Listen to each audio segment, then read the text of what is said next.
So welcome to third lecture of the chapter rotational dynamics. पहले के दो lectures में हम लोगों ने बेसिक पढ़ा, इवन आज और भी थोड़ा बेसिक बाकी है, उसको कंप्लीट करेंगे। और जब आप ये बेसिक से पढ़ोगे ना तो आपको रियलाइज होगा कि यार चैप्टर के कोई भी कंसेप्ट में हमें कोई तकलीफ नहीं हो रही है। ठीक है बच्चों, अभी इसके आगे जो टॉपिक हम पढ़ने जा रहे हैं वो है right hand thumb rule. Basically कल ही हम लोगों ने इसको यूज किया। मैंने आपको बोला था कि मान लो ये अगर आपका डायरेक्शन ऑफ रोटेशन है, कोई बॉडी है इस डायरेक्शन में रोटेट हो रही है, तो जो थंब है वो किस चीज का डायरेक्शन दिखाता है बच्चों? वो दिखाता है थीटा का, एंगुलर डिस्प्लेसमेंट का डायरेक्शन। क्योंकि बॉडी अगर तुम इस तरह से रोटेट करोगे तो ऊपर के डायरेक्शन में बॉडी मूव करेगी।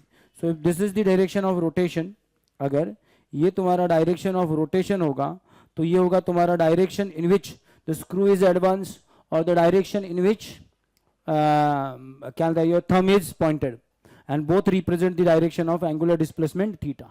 ओके, तो एंगुलर डिस्प्लेसमेंट थीटा का डायरेक्शन हमें किससे मिलता है? राइट हैंड थंब रूल से मिलता है या फिर राइट हैंड स्क्रू रूल से मिलता है। तो स्टेटमेंट इनके वैसे देखने तो देख लो, but again this is not for exam purpose, just you must know it. ठीक है, चलो अगली चीज जो हमको देखनी है वो है एंगुलर वेलोसिटी। क्या देखना है बच्चों हमको? Angular velocity. तो एंगुलर वेलोसिटी को देखने के पहले जस्ट थोड़ा सा वेलोसिटी इस टर्म को रिकॉल करते हैं। आज तक हम लोगों के लिए वेलोसिटी क्या था बच्चों? वेलोसिटी था rate of change of displacement. हम लोगों ने एकदम बेसिक फॉर्मूला पढ़ा था, डिस्प्लेसमेंट डिवाइडेड बाय टाइम। क्या होता है ये अपना? जल्दी से बोलो तो। ये होती है अपनी वेलोसिटी, याद है आपको? अच्छा, आगे जाके हमने वेलोसिटी में दो कैलकुलेशन के तरीके देखे थे। एक जिसमें हम पूरे जर्नी की बात करते थे, तो हमने वहां पे बोला था टोटल डिस्प्लेसमेंट डिवाइडेड बाय क्या था बच्चों? Total time. और इस तरह से जो वेलोसिटी आई थी वो एवरेज वेलोसिटी थी। फिर हमने बोला कि नहीं यार, बड़े छोटे चीज की बात करते हैं, एकदम छोटे से इंटरवल की बात करते हैं। तो हम लोगों ने क्या लिया? बहुत छोटा इंटरवल लिया। Suppose I represent by delta S. जाहिर है इतना छोटा डिस्टेंस जाने के लिए टाइम भी बहुत छोटा लगेगा, it may represented by delta T. और फिर ये जो है आपका, ये कौन सा वेलोसिटी था? Instantaneous velocity. बरोबर है आपके लिए। और यहाँ पे हम लोगों ने बाजू में एक सिंबल लिखा था लिमिट, ये जो डिनोमिनेटर वाला टर्म है यानी कि डेल्टा टी टेंड्स टू 0। ओके, और ये जो चीज है इसी चीज को हम लोग ऐसा भी लिखते हैं ds डिवाइडेड बाय dt।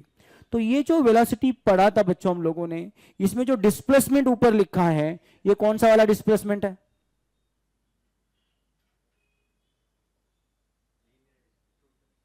अगर मेरे को इसके बाद कभी एक बार भी बताने की जरूरत पड़ी ना तो आखिर लेक्चर को मैथड फिजिक्स के पूरे साल भर पीछे खड़ा रखूंगा बेंच पे। गप्पे मारने के लिए बैठते हो क्लास में? मैं पढ़ा रहा हूं, तुम डिस्कस कर रहे हो, इसको बोल रहे हो, उसको बोल, क्या कर क्या रहे हो? Suddenly your behaviour change from a good and scholar student to very ordinary student. क्या कर रहे हो? बताने की जरूरत नहीं पड़नी चाहिए। सेकेंड टाइम रिपीट नहीं करूंगा, सीधा पिछले बेंच पे खड़ा रखूंगा पूरा साल भर। ठीक है, सो जस्ट चिल। क्या था कभी कभी ना प्यार से समझने के बाद समझता नहीं, थोड़ा दम देना पड़ता है। तेरे को अकेले को नहीं, 3-4 लोगों को दिया है। तू भी अकेले, मतलब तू उसमें बाहर भी नहीं है ना अकेला भी नहीं है। हाँ, समझा? हो गया? Should I begin again? Thank you. तो हम लोगों ने वेलोसिटी पढ़ा। वेलोसिटी की दो वे भी देखे कैलकुलेशन के, एक जो एवरेज बताएगा, एक जो उस इंस्टेंट की बात करेगा, average velocity and instantaneous velocity. इस टॉपिक में, इस पार्ट में किसी को कोई दिक्कत है, कोई तकलीफ है? अच्छा, इसके बाद यहां पे गौर से देखना, जो डिस्प्लेसमेंट आप लोगों ने यहां पे लिखे रखा है, ये कौन सा वाला डिस्प्लेसमेंट है बच्चों? अभी तो डिस्प्लेसमेंट के हमने दो हिस्से बनाए। कोई ऑब्जेक्ट अगर सीधा सीधा चल रहा है या अलोंग लाइन चल रहा है तो हम लोग उसको बोलते हैं लीनियर डिस्प्लेसमेंट। और कोई अगर रोटेट हो रहा है जिसमें हम लोग उसका डिस्प्लेसमेंट एक एंगल के फॉर्म में गिनेंगे तो उसका नाम क्या रखा है हम लोगों ने? Angular displacement. तो आज तक जिसको हम लोग डिस्प्लेसमेंट बोला करते थे उसका नाम हमने लीनियर डिस्प्लेसमेंट कर दिया। Displacement which is measure in term of length, metre, centimetre, kilometre, foot, pound. Pound में गिनते हैं लेंथ। हाँ, तो ये जो भी कुछ है उसको क्या बोलते हैं बच्चों? Linear displacement. लेकिन अभी आप डिस्प्लेसमेंट को एंगल में भी गिनोगे। किस में गिनोगे डिस्प्लेसमेंट को? एंगल में। अगर डिस्प्लेसमेंट तुम एंगल में गिनोगे तो उसका नाम क्या हो जाएगा? Angular displacement. तो जरा सोचो कि लीनियर डिस्प्लेसमेंट अगर मैं इस फॉर्मूले में ले रहा हूं तो ये जो वेलोसिटी था आज तक, इसका नाम खाली वेलोसिटी रखने में कोई पॉइंट है? इसका नाम भी वेलोसिटी का बदल के हो जाएगा लीनियर वेलोसिटी। क्या हो जाएगा इसका? लीनियर वेलोसिटी, और यहाँ पे भी क्या हो जाएगा आपका लीनियर। तो डिस्प्लेसमेंट में अगर तुमने दो हिस्से किए, linear displacement and angular displacement. Linear displacement जहां पे डिस्प्लेसमेंट किसके टर्म में गिनते हैं, लेंथ के। एंगुलर डिस्प्लेसमेंट जहां पे डिस्प्लेसमेंट किसके टर्म में गिना जाता है, एंगल के। तो उसी तरह से वेलोसिटी के भी दो टाइप बन जाएंगे। अगर आपने लीनियर डिस्प्लेसमेंट किया तो उस वेलोसिटी का नाम अभी वेलोसिटी नहीं, लीनियर वेलोसिटी होगा। और कॉमन सेंस से अगर आपने एंगुलर डिस्प्लेसमेंट लिया तो उस वेलोसिटी का नाम एंगुलर वेलोसिटी होगा। समझ में आ रहा है? जैसे लीनियर वेलोसिटी भी दो तरीके से गिनते हैं, पूरी जर्नी की बात करते हैं तो एवरेज, और छोटे इंटरवल की बात करते तो इंस्टेंटेनियस। उसी तरह से एंगुलर में भी होगा, पूरी जर्नी की बात करोगे तो एवरेज एंगुलर वेलोसिटी, और किसी इंस्टेंट की बात करोगे तो इंस्टेंटेनियस लीनियर वेलोसिटी। समझ में आ गया सबको? क्या इसमें किसी को डाउट है? पक्का नहीं है तो थोड़ा सा दिमाग लगाओ और मुझे एक बार वापस बताओ कि अब जो हमारा टर्म था डिस्प्लेसमेंट, उस डिस्प्लेसमेंट के हमने कितने अलग अलग वे बनाए? दो। नाम बताओ जरा उसके। लीनियर और दूसरा क्या है तुम्हारा? एंगुलर। बरोबर है कि नहीं? लीनियर जो है उसको सिंबलिकली यूजुअली हम लोग एस से रिप्रेजेंट करते हैं, एंगुलर को हम लोग थीटा से रिप्रेजेंट करते हैं। बरोबर है कि नहीं?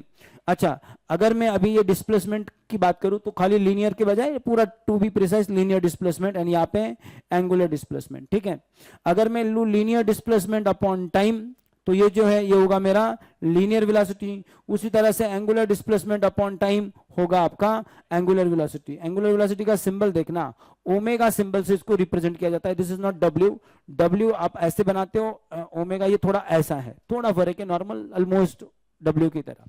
समझ में आ रहा है मैं क्या बोल रहा हूँ? डब्ल्यू में ये जो उसके सिंग है ना वो अंदर की ओर नहीं होते ज्यादा, लेकिन ओमेगा में ना ये थोड़ा भैंस के सिंग की तरह है। ओके, याद रखोगे इसको?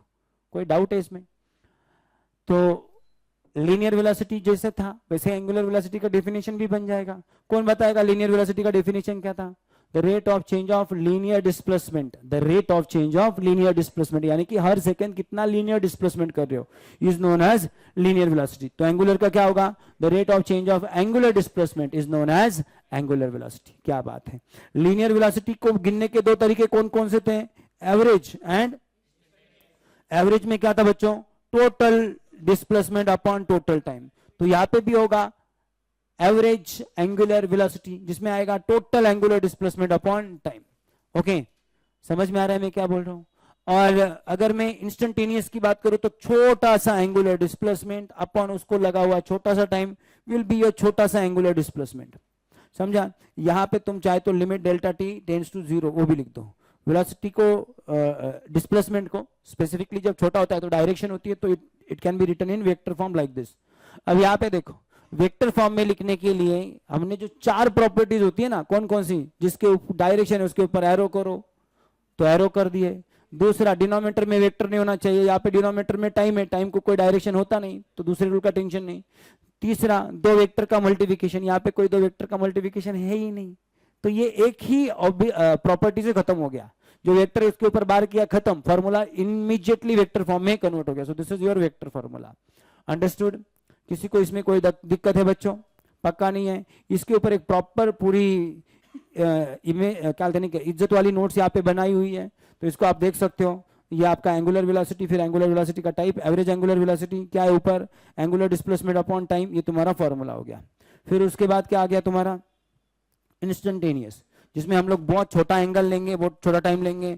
गौर से देखना, खाली इंस्टेंटेनियस वाले फॉर्मूले को ही वेक्टर फॉर्म में लिखा हुआ है। ऐसा क्यों बच्चों? क्योंकि जब थीटा बड़ा हो जाता है तो वो वेक्टर रहता ही नहीं है, तो इसलिए इस फॉर्मूले को वेक्टर फॉर्म में लिखने की जरूरत ही नहीं है। यही फॉर्मूला अल्टरनेटिवली कुछ इस तरह से भी रिप्रेजेंट किया जाता है। ओमेगा का यूनिट बता सकते हो, ऊपर एंगल है नीचे टाइम है। एंगल अपन गिनते हैं रेडियन में, टाइम गिनते हैं सेकंड में, तो इसका यूनिट क्या हो जाएगा? रेडियन पर सेकंड। डायमेंशन बताओ, थीटा का कोई डायमेंशन नहीं होता, मास नहीं, लेंथ नहीं, टाइम भी नहीं।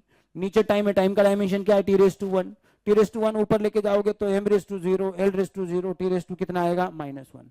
इस डायमेंशन को याद रखना। आगे जाके हम लोग फ्रीक्वेंसी नाम का टर्म पढ़ेंगे, तब देखेंगे कि एंगुलर वेलोसिटी और फ्रीक्वेंसी दोनों के डायमेंशन एग्जैक्टली आइडेंटिकल है। फिलहाल खाली याद रख लो m0, l0, t⁻1। So do you understand this? Okay, angular velocity एक वेक्टर क्वांटिटी है, उसको डायरेक्शन होते हैं, और कॉमन सेंस से इस फॉर्मूले को अगर आप गौर से देखोगे तो इस फॉर्मूले में देखो, एक साइड में थीटा है, थीटा का डायरेक्शन है, इक्वल्स टू ओमेगा लिखा है उसका डायरेक्शन है, दिख रहा है आप लोगों को। तो कॉमन सेंस क्या बोलता है बच्चों, जो इसका डायरेक्शन वही इसका direction. So the direction of angular velocity is also given by right hand term rule. It is same as that of angular displacement theta. याद रखोगे, कोई दिक्कत इसमें पक्का नहीं है। नोट्स अगर तुमको लगा कि खुद की एक नोट्स बनानी है तो नेचुरली ये सारा लिखा हुआ मैटर आपके काम आएगा। ओके इसको लिखने इतना या लिख के देने इतना टाइम मेरे पास होना पॉसिबल ही नहीं है, ठीक है। बहुत ज्यादा कंसेप्चुअल पार्ट है अपने फिजिक्स में।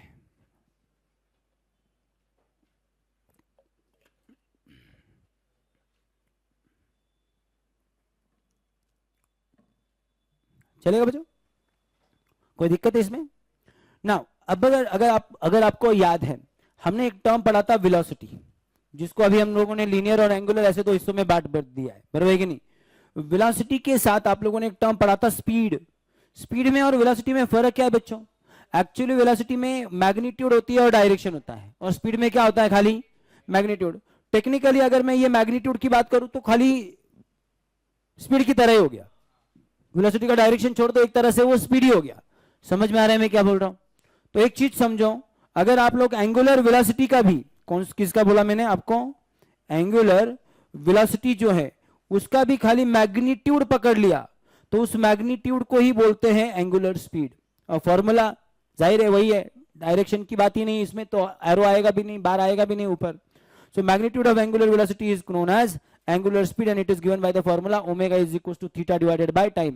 तो angle upon time, angular velocity, distance upon time, linear.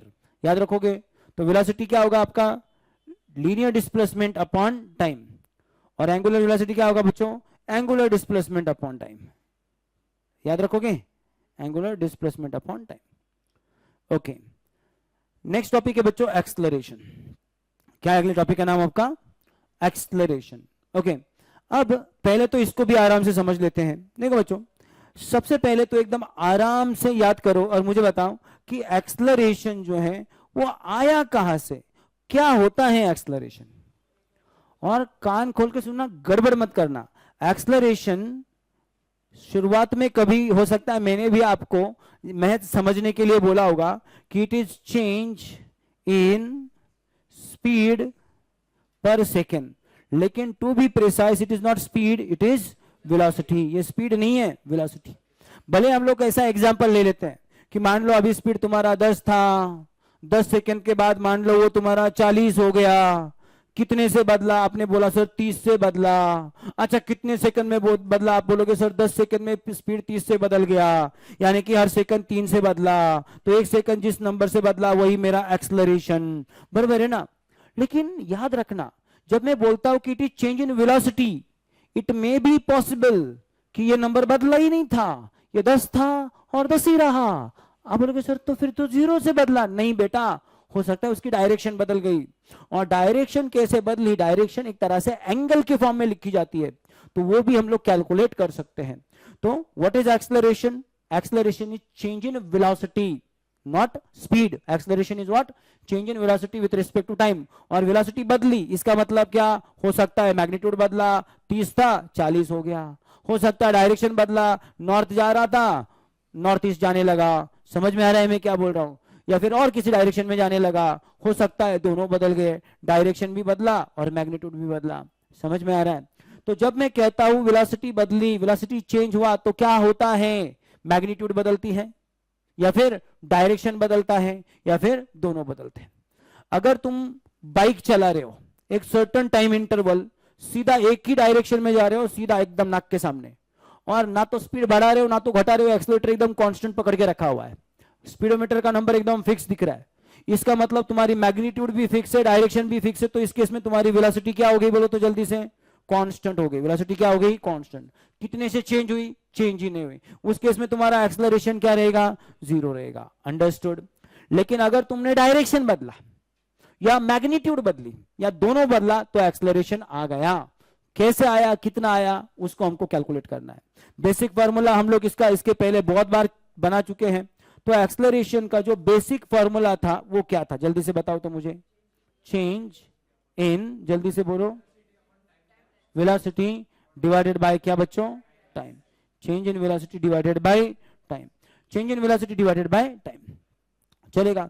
आगे जाके आपने एक्सेलरेशन के भी दो हिस्से बनाए, कैलकुलेट करने के दो तरीके बनाए, एक था एवरेज, दूसरा क्या था इंस्टेंटेनियस। एवरेज मतलब पूरी जर्नी की बात करेंगे, बड़ा टाइम लेंगे, 2 सेकंड, 10 सेकंड, 15 सेकंड, 25 सेकंड, 1 घंटा, 2 घंटा, आप लोगों ने बड़ा टाइम इंटरवल लिया। So total change divided by big time, बड़ा वाला टाइम। ओके, फॉर्मूले में आप ऊपर चेंज इन वेलोसिटी को डेल्टा वी लिख सकते हो, डिवाइडेड बाय डेल्टा टी लिख सकते हो, आप चाहे तो v2 minus v1 divided by t2 minus t1 लिख सकते हो। वेलोसिटी है तो डायरेक्शन भी कर दो।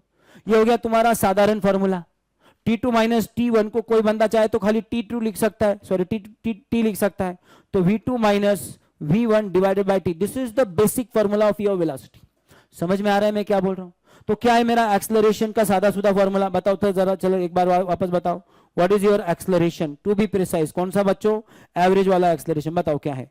Final velocity v2 minus initial velocity v1, यानी कि change in velocity divided by time interval t2 minus t1, या सिंपली उसको मैं लिख देता हूं t। क्या इसमें किसी को डाउट है? आगे हमने देखा कि बड़ा इंटरवल अगर हम लेते हैं तो जरूरी नहीं कि जो एक्सेलरेशन है वो हर बार वही रहे। तो मैंने बोला अब का बता, इस समय का बता, इस इंस्टेंट का बता। इसके लिए टाइम इंटरवल बहुत छोटा ले लिया, बहुत ही छोटा, 0.00001 सेकेंड, इतना टाइम दिया। मैंने बोला इतने छोटे टाइम में बता वेलोसिटी कितने से बदली। तो तुम्हारा वेलोसिटी बहुत छोटे नंबर से बदलेगा, you can write it at delta we. Time भी बड़ा छोटा, you can write delta T. फिर डिनोमिनेटर छोटा ना हो, इसलिए बाजू में लगाएंगे उसको लगाम, ज्यादा भागे ना घोड़ा इधर उधर, इसलिए घोड़े को क्या लगाते हैं? लगाम। वैसे तुम डिनोमिनेटर में 0 ना डालो, तुम्हारे लिए क्या लगाते हैं? Limit. This is acceleration again, correct, but which acceleration? So very small part का, यानी कि इंस्टेंटेनियस एक्सेलरेशन। इसमें किसी को दिक्कत है? अब तुमने ये एक्सेलरेशन के जो टर्म लिए हैं, इस दोनों टर्म्स को गौर से देखो। यहां पे ऊपर वेलोसिटी है, यहां पे भी वेलोसिटी है, लेकिन ये कौन सी वेलोसिटी की बात कर रहे हैं? इसके पहले तो कभी टेंशन था नहीं, लेकिन अभी हमने खुद टेंशन क्रिएट कर दिया, क्योंकि हमने वेलोसिटी के दो पार्ट पढ़ लिए। कौन से बच्चों, बताओ तो सही? वेलोसिटी के दो पार्ट पढ़े, कौन कौन से? नाम बताओ ना। लीनियर और दूसरा क्या है? एंगुलर। अरे बरोबर कि नहीं? लीनियर वेलोसिटी बोलो एंड एंगुलर वेलोसिटी। क्या फर्क है बच्चों दोनों में? अगर मैं लीनियर डिस्प्लेसमेंट अपॉन टाइम लेता हूं तो ये लीनियर वेलोसिटी होती है, और एंगल अपॉन टाइम लेता हूं तो ये एंगुलर वेलोसिटी होती है। अगर अभी वेलोसिटी के दो टाइप है और वेलोसिटी के बदलने को एक्सेलरेशन बोलते हैं, तो कॉमन सेंस एक्सेलरेशन के भी तो दो टाइप हो गए। जहां पे तुम लीनियर वाली वेलोसिटी लोगे उसका नाम आज से हो जाएगा लीनियर एक्सेलरेशन। ओके, क्या बोला मैंने? यहाँ पे कौन सी वेलोसिटी है? ये लीनियर है ना, तो इन वेलोसिटी का नाम, एक्सेलरेशन का नाम, आज तक जिनको तुम एक्सेलरेशन एक्सेलरेशन एक्सेलरेशन चिल्लाते आए, उसका नाम आज से बदल गया। सगळ्यांचं बारसं करतोय आपण, बरोबर आहे की नाही? काय मग याचं नाव आजपासून, जिसको एक्सेलरेशन बोलते थे, आज से उसका टिपिकल प्रिसाइज नाम क्या है? Linear acceleration. तो फिर आपके माइंड में सवाल आएगा, सर फिर तो एंगुलर भी होगा? हाँ पक्का। तो बताओ मुझे, इससे कॉमन सेंस लगाओ, क्योंकि ये तो सारा एनोलॉजी चल रहा है, बरे है कि नहीं? ये तो बस ऐसा समझो कि साउथ इंडियन मूवी का हिंदी रीमेक बना रहे हैं हम लोग, बरे है कि नहीं? एक्टर टू एक्टर, डायरेक्टर, सारा सारा एकदम रिप्लिका है। तो बोलो, मान लो यहाँ पे फाइनल एंगुलर वेलोसिटी था ω2, इनिशियल एंगुलर वेलोसिटी था ω1, टाइम इंटरवल था t, तो ये जो एक्सेलरेशन मिला इसका नाम क्या होगा बच्चों? Angular acceleration. To be precise ये एवरेज आएगा तो तुम एवरेज एंगुलर एक्सेलरेशन बोल सकते हो। इसको अल्फा सिंबल से रिप्रेजेंट किया जाता है। तुम बोलेगे सर इसमें भी छोटा इंटरवल का ले सकते कि एकदम दूसरी जगह का? हाँ, वो क्या हो जाएगा? इंस्टेंटेनियस एंगुलर एक्सेलरेशन, उस इंस्टेंट की बात हो रही है। तो जाहिर है ऊपर बहुत छोटा डिफरेंस आएगा, you may write as delta omega. Delta ऐसा लिखो या वो ट्रायंगल लिखो, एक ही चीज होता है। बाजू में तुमको लगाम तो लगाना ही पड़ेगा, क्यों? तुम डिनोमिनेटर को 0 ना डाल दो गलती से, तो limit delta T tends to 0, और ये जो है ये तुम्हारा क्या बन जाएगा? बोलो ना, instantaneous angular acceleration. Okay, definition वो भी तुम इससे कॉपी मार सकते हो। याद करो, एक्सेलरेशन की, लीनियर एक्सेलरेशन की डेफिनेशन क्या थी? द रेट ऑफ चेंज, पहले तो डेफिनेशन एकदम बचपन वाली तो ऐसी थी, the rate of change of velocity is known as acceleration, ऐसा ही था। खाली वेलोसिटी के नाम लीनियर वेलोसिटी हो गया, एक्सेलरेशन का नाम लीनियर एक्सेलरेशन हो गया, बरोबर? तो अभी डेफिनेशन को पहली वाली डेफिनेशन को एक करेक्ट कर लो। लीनियर एक्सेलरेशन का डेफिनेशन बताओ। The rate of change of linear velocity, not velocity, the rate of change of linear velocity with respect to time is known as linear acceleration. तो होशियार बच्चे लीनियर वर्ड को कटप्पा करके उसके जगह पे एंगुलर वर्ड डाल देंगे और एंगुलर एक्सेलरेशन की डेफिनेशन बताएंगे। बताओ, the rate of change of angular acceleration, the rate of change of angular velocity with respect to time is known as angular acceleration. कळा? किती सोपं आहे. म्हणजे एवढं सोपं कुठं असतं का? तुम्हाला एखादा पिक्चर, म्हणजे तुम्ही उद्या असं जर तुम्हाला सांगितलं की मी हा साऊथचा एकदम बेस्ट हिट मूवी आहे, असाच्या असा रेप्लिका मारा तुम्ही याला हिंदीमध्ये, तर तुम्ही डायरेक्टर बनून जाल डायरेक्ट. काहीच नाही, तिकडे पिक्चर पाहिजे आणि सांगायचं असंच कर, हे पाहिजे ना असंच कर, बने की नहीं? कौन, मतलब तुम कुछ भी बन सकते. सोचो क्या लगता है बुद्धि बनाने के लिए? कुछ भी नहीं, बने कि नहीं? अब चैट जीपीटी आ गया है, जानते हो ना चैट जीपीटी? बने चैट जीपीटी में जाके कुछ भी टाइप करो, चैट जीपीटी पता है. अभी उस दिन मैं ऐसे टाइम पास कर रहा था, मैंने सोचा चलो एक तुम्हारी क्वेश्चन पेपर बनाता है कि चेक करूं, तो मैंने उसको कमांड डाली. मैंने बोला कि prepare a question paper for 11th science physics Maharashtra state board 50 marks. 2 minute में काला क्वेश्चन पेपर तैयार. सोचो, एमसीक्यूज, पैटर्न सारा तैयार, उस खुद ही ले लिया सब कुछ भी देने की जरूरत. This is called artificial intelligence. अब तुमको मेरे को सिर्फ इतना बताना है कि ज्यादा हवा में उछलो मत मेरी प्यारी जनरेशन हो. ये एआई तुम्हारा भविष्य में पुंगी बजाएगा अगर तुमने अपने आप को डेवलप नहीं किया तो. मेरे के नहीं सोचो ना, किसी टीचर को मैं बोलूं सर वो क्वेश्चन पेपर बना के दो ना एक, वो टीचर को 3 घंटा लगेगा, वो 3 मिनट में बना रहा है. ठीक है, at this now it is at very initial stage, but अगले आने वाले 2-4 साल में उसकी डेवलपमेंट क्या होगी सोचो, बनेगा नहीं. और अभी चैट जीपीटी क्या खाली टाइपिंग में नहीं है, ऑडियो में आया है. तुम कोई साउंड या कोई चीज बोलो और उसको किसी भी एक अच्छे एक्ट्रेस या किसी पर्सन के साउंड में डब करने को बोलो, सेम टू सेम तुमको वो कन्वर्ट करके देगा. वीडियो खुद ब खुद एडिट करके देगा. क्या क्या कर रहा है वो, बनेगा नहीं. उधर तुम डालोगे ना, तुमको कोई कॉन्सेप्ट समझ में नहीं आ रहा है, मान लो तुमको एंगुलर डिस्प्लेसमेंट समझ में नहीं आ रहा है, वहां पे डालो कि explain the concept of angular displacement to a 6 year और टू अ 6 स्टैंडर्ड स्टूडेंट.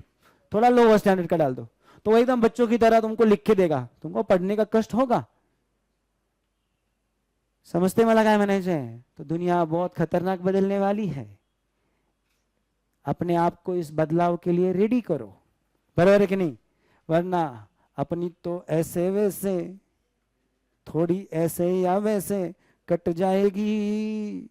आपका क्या होगा जनाब अली. देखो कितना गाना आता है मेरे को.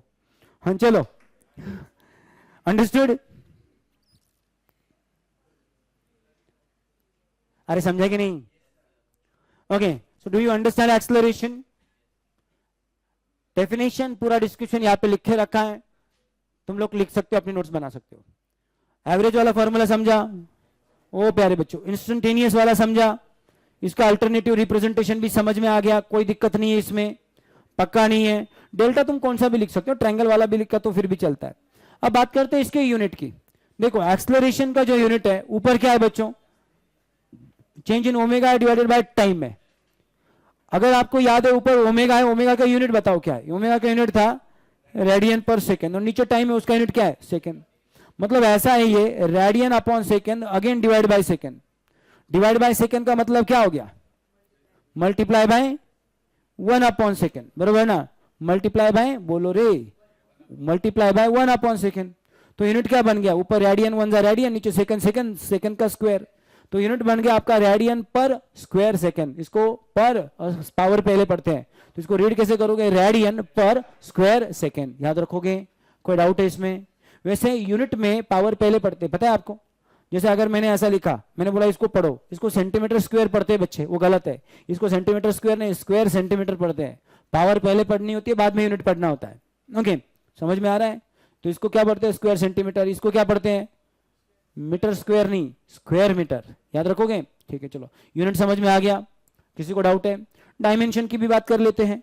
चलो कौन बताएगा मुझे डायमेंशन क्या होगा? वंस अगेन बताऊं मुझे. अल्फा के फॉर्मूले में ऊपर ओमेगा है, नीचे टाइम है. ओमेगा का डायमेंशन है m0 L0 t⁻⁻1. नीचे टाइम है, डायमेंशन क्या है बच्चों? t⁻1. ये 1 ऊपर जाएगा तो क्या होगा? माइनस हो जाएगा. तो डायमेंशन आएगा m की पावर 0 L की पावर 0. t का ऑलरेडी एक -1 था और एक 1 ऊपर गया, वो भी माइनस हो गया. -1 and -1 become -2. So this is the dimension. Understood? क्या किसी को इसमें कोई दिक्कत है? So all of you understood? तो बताओ मुझे, अब तक हम लोगों ने क्या क्या पढ़ा? मोशन जब सर्कुलर में होगी तो हमारी क्वांटिटीज को हम लोग अब दो हिस्सों में बांटेंगे, एक है तुम्हारा लीनियर, दूसरा है तुम्हारा, बोलो जल्दी से, angular. Linear displacement, angular displacement, linear velocity, angular velocity, linear acceleration, angular acceleration. किसी को डाउट है इसमें? अच्छा, फॉर्मूले भी बना दिया अपन ने। कैसे बनाए बच्चों? वी का फॉर्मूला बताओ, पहला तो एवरेज वाला बताओ, total displacement upon total time. इधर ओमेगा का बताओ, total angular displacement upon total time. अच्छा, इंस्टेंटेनियस वाला बताओ, v इज इक्वल टू, बोलो, limit delta t tends to 0 delta s divide by delta t। इधर बताओ, ओमेगा इज इक्वल टू, बोलो, limit delta t tends to 0, बरोबर ना, delta theta upon delta t। अब ये तुमको कोई तकलीफ नहीं होती ना इन फॉर्मूलों में? ओके, इन वेक्टर फॉर्म कैसे लिखोगे इसको? Like this. यहाँ पे तुम लोग ऊपर एरो भी कर सकते हो, चलेगा बच्चों? अच्छा, उसके बाद चलो एक्सेलरेशन का भी फॉर्मूला बता दो, लगे हाथ। एक्सेलरेशन का सादा वाला फॉर्मूला क्या था? v2 minus v1 divided by t, या t2 माइनस t1, एक ही चीज हुआ। वेलोसिटी को डायरेक्शन होते तो ऐसा लिख सकते हो। सेम फॉर्मूला एंगुलर के लिए कैसा हो जाएगा बच्चों? Alpha bar is equal to, बोलो तो, omega 2 bar minus omega 1 bar divide by t। Copy paste है पूरा, साउथ इंडियन बॉलीवुड, ऐसा भी आधे तो कॉपी पेस्ट ही मारते हैं मूवी। अच्छा, इसका इंस्टेंटेनियस वाला बताओ। ऊपर v का डिफरेंस है, u में से डेल्टा v, नीचे बहुत छोटा टाइम है डेल्टा t। डिनोमिनेटर में तुम लोगों ने डाला इतना छोटा नंबर, तो उसको लगाओ limit, limit delta t tends to 0। This is the formula of a bar, बनेगी नहीं? फिर उधर इधर अल्फा बार का भी बता दो, चलो मुझे, लिमिट जल्दी बताओ, delta t tends to 0 delta omega divided by delta t। समझो क्या? सबको समझो? किसी को डाउट है? अच्छा, ये जो फॉर्मूला, इसका अल्टरनेटिव कैसे लिखा था बच्चों? Alternative, derivative of displacement with respect to time. अभी बोलो, derivative of velocity with respect to time. इसका अल्टरनेटिव क्या होगा बताओ तो सही? D theta divided by D T. चलेगा? किसी को डाउट है? अच्छा, इसका भी अल्टरनेटिव बता सकते हो? बस खाली डेरिवेटिव के फॉर्म में लिखना है। और लिमिट को डेरिवेटिव में कैसे कन्वर्ट करते हैं, उसके लिए व्हाट इज डेरिवेटिव नाम का वीडियो देखना पड़ेगा। तुम नहीं देखोगे तो मैं कुछ नहीं कर सकता। बताओ तो एक्सेलरेशन का फॉर्मूला क्या बनेगा तुम्हारा? Yes, acceleration is equal to, बोलो, dv bar divided by dt। और इधर इसका भी बता दो, चलो इसको, अल्फा इज इक्वल टू, बोलो, d omega bar divided by dt। चलेगा? तो ये सारे फॉर्मूले अभी लर्न करने, दिमाग में डायरेक्ट स्टोर होने चाहिए। और इनफैक्ट लीनियर के फॉर्मूलों को कॉपी पेस्ट मार रहे हैं हम लोग एंगुलर में, तो ऐसा भी कोई बहुत बड़ा तीर नहीं मार रहे, याद रखोगे? किसी को इसमें कोई शक है? पक्का नहीं है? पक्का नहीं है? तो ये सारे फॉर्मूले तुम लोगों ने लिख लिए हैं, सारे फॉर्मूले तुम्हारे दिमाग में ऑलरेडी स्टोर है, मान लो, तुम्हारे बातों पे यकीन रखूं। अगला टॉपिक जो हम लोग पढ़ने जा रहे हैं बच्चों, that is relation between linear and angular velocity. Linear velocity यानी कि v, एंगुलर वेलोसिटी यानी कि ओमेगा, इन दोनों में क्या नाता है, क्या है इनके बीच का रिलेशन, उसको हम लोग बनाने वाले, चेक करने वाले। चलेगा? देखो बच्चों, इसके पहले भी मैंने तुमको कभी तो बताया, वैसे मेरे को फॉर्मूला बताओगे आप, बेसिक वाला बताओ, इंस्टेंटेनियस वाला बताओ, दोनों से आंसर आता है, ठीक है? तो एक मिनट इसको ऊपर करता हूं मैं। चलो मुझे बताओ, लीनियर वेलोसिटी का फॉर्मूला क्या है? इंस्टेंटेनियस वाला बताओ, क्योंकि इंस्टेंटेनियस वाला एवरेज के लिए भी चलता है। बोलो क्या फॉर्मूला है? लिमिट, जल्दी बोलो, डेल्टा टी टेंड्स टू 0, बोलो ना, डेल्टा एस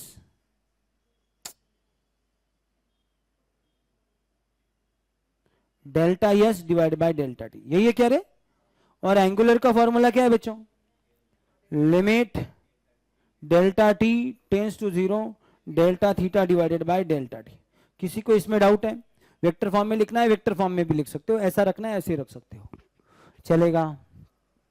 इन दो फॉर्मूलों में कोई डाउट है? अब हुआ क्या बताएं, अचानक इन दोनों की इच्छा हुई ये जानना कि क्या अपन दोनों के बीच में कोई नाता है? क्या मैं तेरा चाचा, तू मेरा मामा, कुछ है ऐसा? बनेगा कि नहीं? Is there any relation between V and omega? तो भैया बड़ा सिंपल रूल है, अगर किसी भी दो लोगों के बीच में रिलेशन देखना है तो चेक करो उनके फैमिली के बीच में कोई रिलेशन है क्या? बनेगा कि नहीं? अबे हाँ या ना? अगर मेरे कोई रिलेटिव आपके कोई रिलेटिव लग रहे हैं तो कॉमन सेंस है, अपन के बीच में कुछ तो नाता हो सकता है। तो अभी इस v के फॉर्मूले में एक टर्म दिख रहा है तुमको, ds, और ओमेगा के फॉर्मूले एक टर्म दिख रहा है डी थीटा, बाकी तो पार्ट सेम ही है, चेक करो फॉर्मूले को, limit delta T tends to zero, उधर भी limit delta T tends to zero, इधर भी डिनोमिनेटर में डेल्टा टी, उधर भी डिनोमिनेटर में डेल्टा टी। तो अगर तुमको वी और ओमेगा के बीच में रिश्ता ढूंढना है तो तुम डेल्टा एस और डेल्टा थीटा के बीच का रिलेशन ढूंढो, हो सके तो थीटा और एस के बीच में कोई फॉर्मूला होगा तो बताओ, नहीं होगा तो छोड़ दो। क्या कोई फॉर्मूला है जो एस और थीटा को आपस में कनेक्ट करता है? हाँ, क्या फॉर्मूला है बच्चों? थीटा इज इक्वल टू या S is equal to R into theta in radian, वही अपना मैथमेटिक्स वाला फॉर्मूला, प्रूफ भी कर चुके हैं हम लोग इसको। अगर यही फॉर्मूला में नन्हे मुन्ने फॉर्मेट छोटे पार्ट के लिए लिखूं तो हम जानते हैं कि एंगल छोटा हो गया उसको डेल्टा थीटा लिखते हैं, समझा ना मैंने तुमको कल कि if the angle is very very small what we represent it delta theta, because of that S also become small, तो यस क्या हो जाएगा तुम्हारा डेल्टा यस। बट तुम्हारा ये जो आर वाला हिस्सा है वो छोटा नहीं होता, आर आर ही रहता है, समझा? तो मैंने क्या सोचा कि भैया ये जो एस नजर आ रहा है इस फॉर्मूले में, एस दिख रहा है तुमको ये एस, चलो इस एस को हटाओ और उसकी जगह पे उसका फॉर्मूला लिखो। तो limit delta T tends to zero, instead of delta S की मैंने वैल्यू डाली, क्या है बच्चों? वो R into delta theta divided by delta T. Understood? अगली स्टेप में आपको एक चीज पता होनी चाहिए, यहां पे मैंने खाली आर लिखा है, खाली आर यानी कि आर की magnitude, R is radius vector, और सिंपली आर क्या है तुम्हारा? मैग्नीट्यूड ऑफ रेडियस वेक्टर यानी कि सर्कल की रेडियस। तुम मुझे बताओ क्या सर्कल की रेडियस अलग अलग जगह पे अलग अलग होती है कि सेम होती है?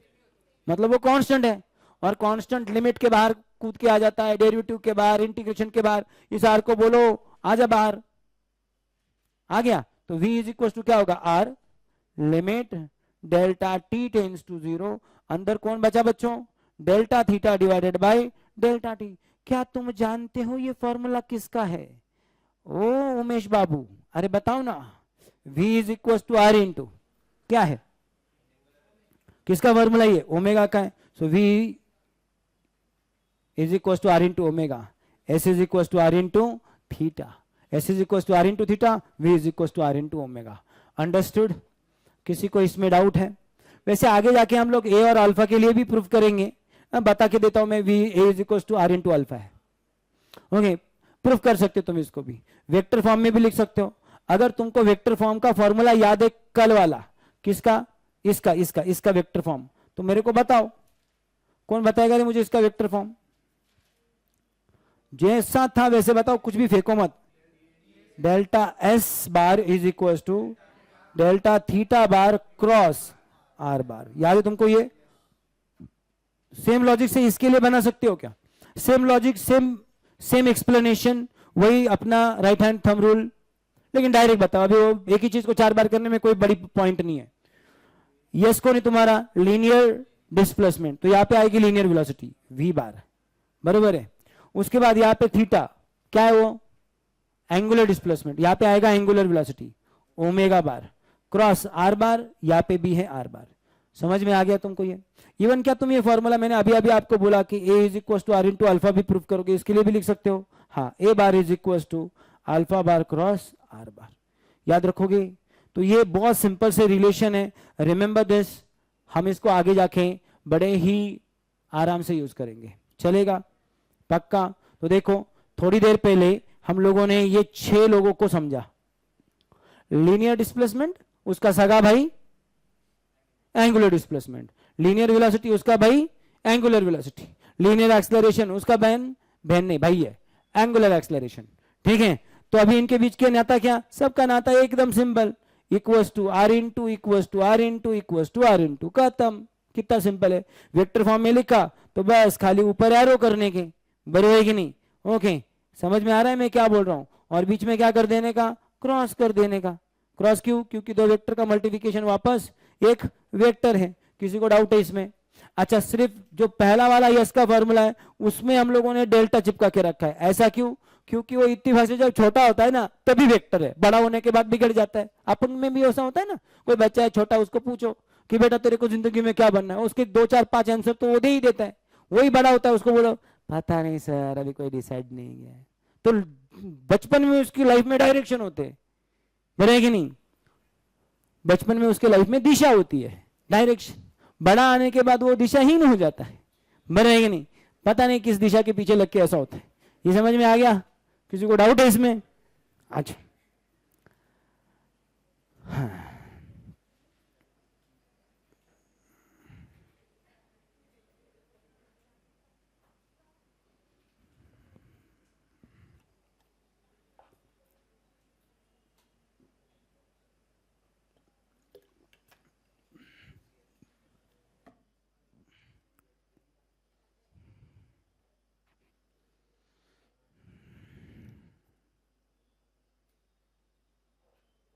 आ रहा है ना सबको?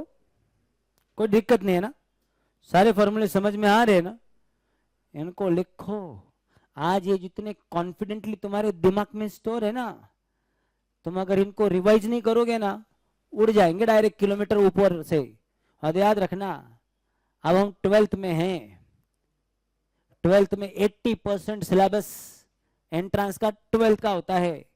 तुमने आखिर पूरी 11th स्टैंडर्ड मिस कर दी, तो फिर भी जितना बड़ा पहाड़ नहीं टूटेगा, उतना 12th का एक चैप्टर मिस करने से टूटेगा। समझा? समझ में आ रहा है मैं क्या बोल रहा हूं? क्यों? पूरे 11th का सिलेबस कितने परसेंट को है? अबे कितना? 20%। अगर सीटी दे रहे हो, नीट जेडब्ल्यू दे रहे हो तो 30%। पूरा पूरा सिलेबस। 12th में तुम्हारा एक चैप्टर लगभग उतने मार्क्स कैरी करता है, एवरेज 1-2 चैप्टर। तो यहां पे एक चैप्टर मिस करना भी पूरा 11th स्टैंडर्ड मिस करने इतना इंपॉर्टेंट, मतलब इतने लेवल का है। So do not miss a single topic. Chapter तो दूर की बात है। Next is uniform circular motion. Okay, देखो बच्चों, अगर तुम लोग सर्कुलर मोशन में हो, कौन सी मोशन में हो? सर्कुलर मोशन में, यानी कि एक सर्कल के ऊपर तुम लोग गोल गोल गोल गोल गोल गोल घूम रहे हो। सर्कुलर मोशन में हो यानी कि सर्कल के ऊपर गोल गोल घूम रहे हो। अब ऐसी सिचुएशन में अगर तुमने तुम्हारा जो स्पीड है, मैं वेलोसिटी नहीं बोल रहा हूं, स्पीड बोल रहा हूं। ऐसा क्यों? To be precise linear speed. ऐसा क्यों बच्चों? क्योंकि सर्कल में घूमने के लिए तुमको डायरेक्शन तो बदलना ही है। There is no choice. तो तुम ये नहीं बोल सकते हैं कि सर मैं एक सर्कल पे गाड़ी चला रहा हूं keeping velocity constant. That is not possible. Velocity constant का मतलब है डायरेक्शन भी नहीं बदलने का। बिना डायरेक्शन बदले तुम सर्कल में घूम सकते हो क्या? तो तुम चाहे कुछ भी कर लो, you can not keep linear velocity constant. Speed constant रख सकते हो, 30 के स्पीड से गोल गोल गोल गोल गोल गोल गोल गोल टर्न कर रहे हो, फिक्स स्पीड सेम है। समझ में आ रहा है मैं क्या बोल रहा हूं? ऐसी सिचुएशन में जो तुम्हारा सर्कुलर मोशन होगा, जहां पे स्पीड क्या है तुम्हारा? कांस्टेंट। एंगुलर या लीनियर दोनों भी। वैसे तुम एंगुलर वेलोसिटी भी बोल सकते हो। एंगुलर वेलोसिटी इसलिए बोल सकते हो बच्चों क्योंकि इत्तेफाक से एंगुलर वेलोसिटी का डायरेक्शन मिलता किससे? हमने थोड़ी देर पहले देखा ना, किससे मिलता है? राइट हैंड थंब रूल से। अच्छा, तुम किधर भी रहेंगे तो एंगुलर वेलोसिटी का डायरेक्शन इत्तेफाक से एक ही रहता है। तो तुम्हारा एंगुलर वेलोसिटी का मैग्नीट्यूड बदले या ना बदले, डायरेक्शन बदलता ही नहीं है। तुम गोल गोल स्पीड से घुमाओ या स्लोली घुमाओ, एंगुलर वेलोसिटी का डायरेक्शन तो एक ही है ना। राइट हैंड थंब रूल से मिलता है। वो थंब थोड़ा ही बदल रहा है डायरेक्शन। तो एंगुलर वेलोसिटी का डायरेक्शन कभी बदलता नहीं है। तो एंगुलर वेलोसिटी कांस्टेंट है ऐसा बोल सकते हो, या एंगुलर स्पीड कांस्टेंट है, लीनियर स्पीड कांस्टेंट ऐसा बोल सकते हो। जब तुम्हारा स्पीड बदलता नहीं, उस मोशन को क्या बोलने का? Circular motion. कौन सा वाला? यूनिफॉर्म वाला, यूनिफॉर्म सर्कुलर मोशन। ओके, यहाँ पे जो मैंने अभी जितनी भी चीजें बताई वो सारी लिखी हुई है। आई विल सजेस्ट यू कि तुम इसको खुद रीड कर लेना। सिर्फ जो बता रहा हूं एक बार उसको याद रखना। Uniform circular motion. Okay, circular motion को दो चीजें होती है बच्चों। कौन कौन दो बताओ तो सही? Linear and angular. To be precise, अगर मैं वेलोसिटी की बात करूं तो linear velocity and angular velocity. याद रखोगे? देखो, लीनियर वेलोसिटी का नंबर भी आएगा, उसका नाम है मैग्नीट्यूड बोलते हैं अपन उसको। और लीनियर वेलोसिटी का डायरेक्शन भी होगा। उसी तरह से एंगुलर वेलोसिटी की मैग्नीट्यूड भी होगी और एंगुलर वेलोसिटी का भी डायरेक्शन होगा। सर्कुलर मोशन में लीनियर वेलोसिटी का डायरेक्शन बड़ा सिंपल है बच्चों। तुम जहां पे खड़े हो वहां का टेंजेंट है। तुम ऐसा इधर जा रहे हो तो ये तुम्हारा लीनियर वेलोसिटी का डायरेक्शन, इधर डायरेक्शन ये, इधर डायरेक्शन ये, इधर डायरेक्शन ये। Can you see this? Okay, angular velocity में क्या है? तुम ऐसा सर्कल में घूम रहे हो मान लो, राइट हैंड थंब रूल से मिलता है ना ये direction. So this is the direction of angular velocity omega. हो गए।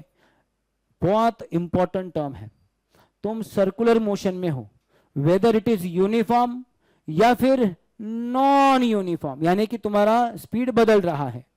ओके, एनीथिंग याद रखना, लीनियर वेलोसिटी का डायरेक्शन हमेशा बदलता है, so this is always changes and this is always fix. याद रख लेना, ये चीज को इतना लाइटली मत समझना। अगर मैं तुमको पूछूं कि बेटा यूनिफॉर्म सर्कुलर मोशन में और नॉन यूनिफॉर्म सर्कुलर मोशन में क्या चीज सेम है, क्या चीज कॉमन है, कौन सी चीज दोनों में एक ही होता है, तो तुम बोलोगे सर लीनियर वेलोसिटी का डायरेक्शन दोनों में हमेशा बदलता रहता है और एंगुलर वेलोसिटी का हमेशा फिक्स रहता है। एंगुलर वेलोसिटी का डायरेक्शन बदलता नहीं है। बड़े कि नहीं, समझ में आ रहा है मैं क्या बोल रहा हूं? हालांकि एंगुलर वेलोसिटी का डायरेक्शन बदलना पॉसिबल है, you may change the plane of circle, ऐसा घुमाने के बजाय तुम ऐसा घुमाना शुरू करोगे तो डायरेक्शन बदल जाएगा, but that will be completely a different thing. Okay, समझ में आ गया सबको ये? और मैग्नीट्यूड, मैग्नीट्यूड के बारे में बड़ा सिंपल चीज है बच्चों, अगर मैग्नीट्यूड सेम है, नहीं बदल रहा, तो यूनिफॉर्म सर्कुलर मोशन। यहाँ पे भी अगर मैग्नीट्यूड नहीं बदल रहा, यानी कि क्या है बच्चों, मैग्नीट्यूड सेम है, तो वो कौन है, यूनिफॉर्म सर्कुलर मोशन। लेकिन अगर तुम्हारा मैग्नीट्यूड बदल रहा है, स्पीड कम ज्यादा हो रहा है, यानी कि मैग्नीट्यूड अगर चेंज हो रहा है, तो this is what, non uniform circular motion. This is also non uniform circular motion if it changes. याद रखोगे? सिंपल, इसके ऊपर एक ना सिंपल सिंपल स्टेटमेंट आ सकते हैं, तो इनको अच्छे से याद रख लो, ठीक है? किसी को डाउट है? पक्का? अब मैं एक सेंटेंस बोलता हूं, ट्रू या फॉल्स उतना बताने का, सेकंड एक्सप्लेनेशन के साथ बताने का, ठीक है बच्चों? सेंटेंस में यहां पे लिख रहा हूं, सर्कुलर मोशन वेदर यूनिफॉर्म और non uniform doesn't matter, is an accelerated motion. True or false? What is the reason? Circular motion is an accelerated motion. True या false? What is the reason?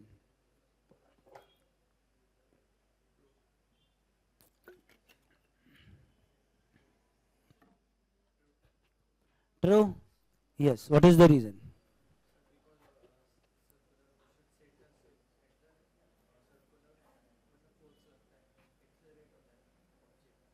बिना force के तो कोई भी body rest से motion में जा ही नहीं सकती, तो सर्कुलर मोशन में फोर्स होगा, उसका कोई बात नहीं है, we are not talking about that. अब तो फोर्स तक पढ़ा भी नहीं हमने, वो तो हमारा चैप्टर स्टार्ट होने के बाद पढ़ेंगे ना। Circular motion is an accelerated motion, true और false? What is the reason? चलो, छोटा सा सवाल है, आंसर नहीं आ रहा है तो तुमसे और दूसरा सवाल पूछता हूं, what is accelerated motion? Accelerated motion कौन सी मोशन को बोलते हैं? यस, मोशन जिसमें एक्सेलरेशन है। एक्सेलरेशन कब होता है बच्चों?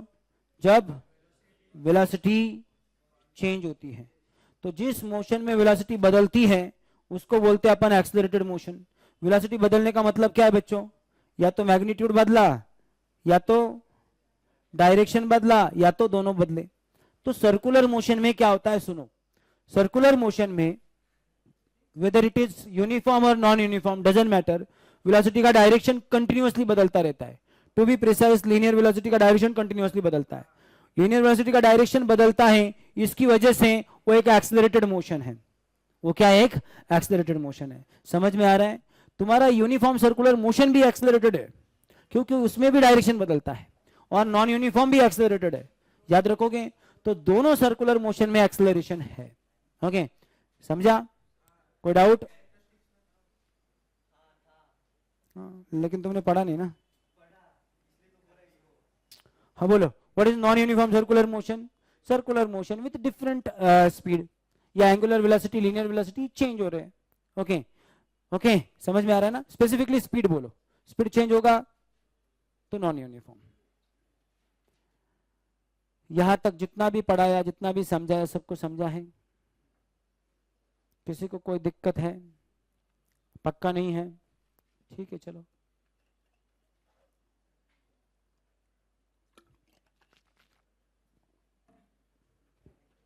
ओके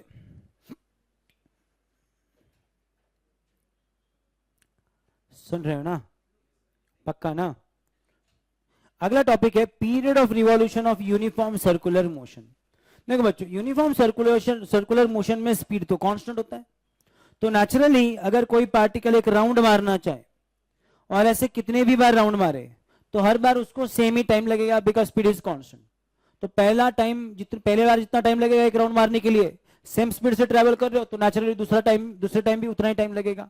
तो every time you take the same time, this time is known as periodic time. एक राउंड मारने के लिए जितना टाइम लगता है उसको क्या बोलते हैं अपन, पीरियोडिक टाइम। अब हमारे पास है ना बड़ा सिंपल सा डेफिनेशन है स्पीड, अगर एंगुलर वाला फॉर्मूला लिखो या लीनियर वाला लिखो तुम्हारी मर्जी।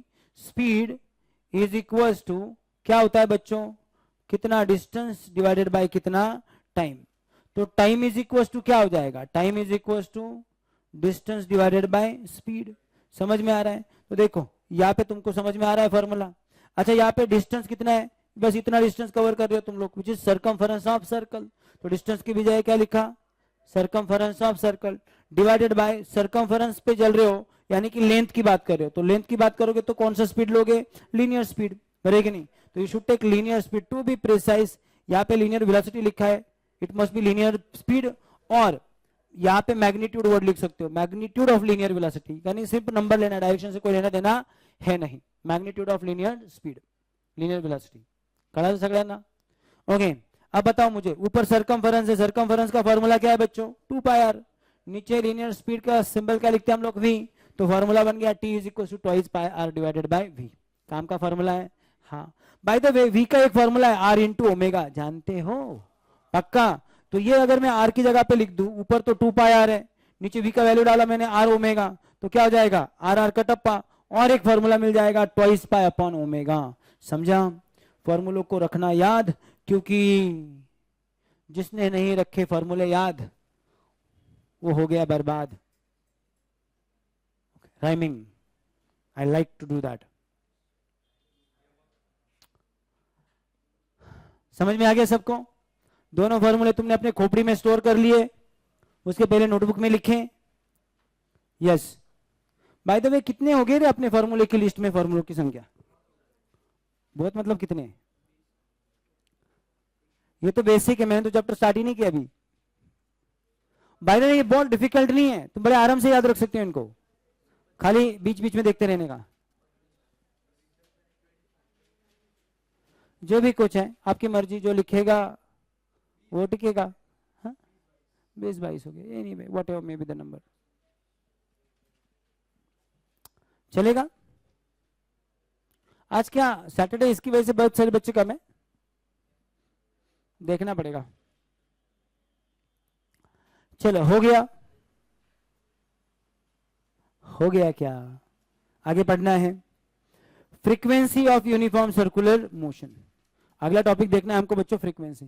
फ्रीक्वेंसी क्या होता है, numbers of revolution per unit time, एक सेकंड में तुमने कितना राउंड किए। अब ये भी है ना बड़ा सिंपल चीज है बच्चों अपने आप में। इसके लिए मैंने इसके पहले भी आपको कई दफा एक चीज बताई थी। मान लो मैंने बोला कि तुम कहीं पे 10 सेकंड ऑब्जर्वेशन कर रहे थे, तुमने देखा 10 सेकंड में सर्कल ने मान लो 30 राउंड कंप्लीट किए। कितने राउंड कंप्लीट किए, 30 राउंड, 30 रिवॉल्यूशन। तो बताओ एक सेकंड में कितने हुए, 3। एक सेकंड में जो रिवॉल्यूशन हो रहे हैं उसी को तो अपन फ्रीक्वेंसी बोल रहे हैं।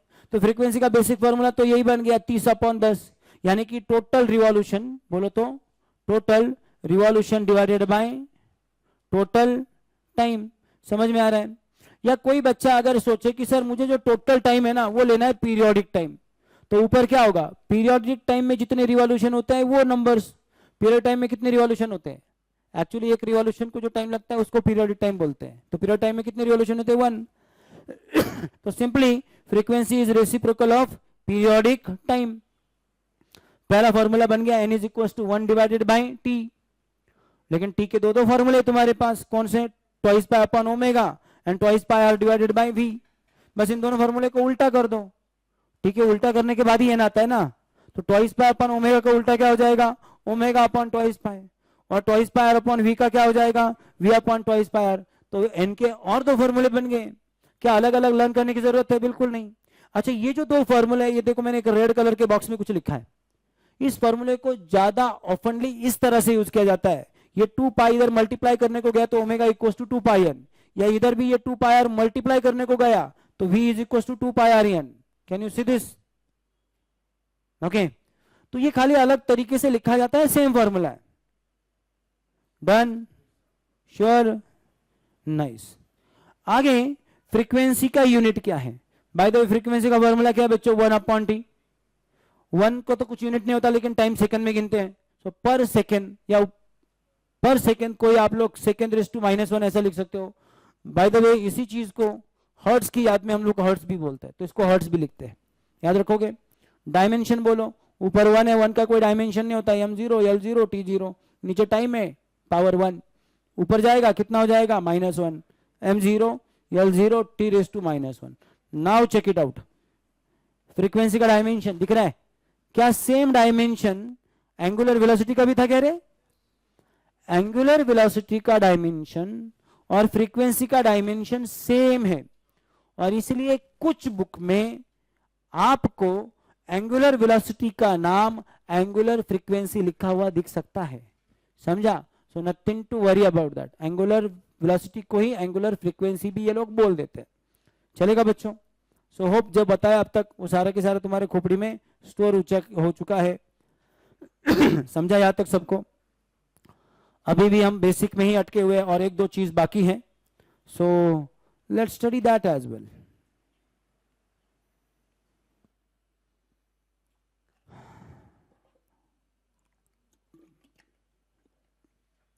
वैसे अगर मैंने जो अब तक पढ़ाया है, मान लो this is all from 11 science, सारा 11 का ऐसा समझो कि मैंने वो जो चैप्टर है ना आपका motion in a plane, almost सारा चैप्टर रिवाइज किया है। सपोज मैं नहीं रिवाइज करता तो तुमको लगता है कुछ फर्क नहीं पड़ता? आई एम जस्ट चेकिंग, अगर ऐसा है तो फिर अगले चैप्टर्स में जरूरत नहीं पड़ेगी ऐसा।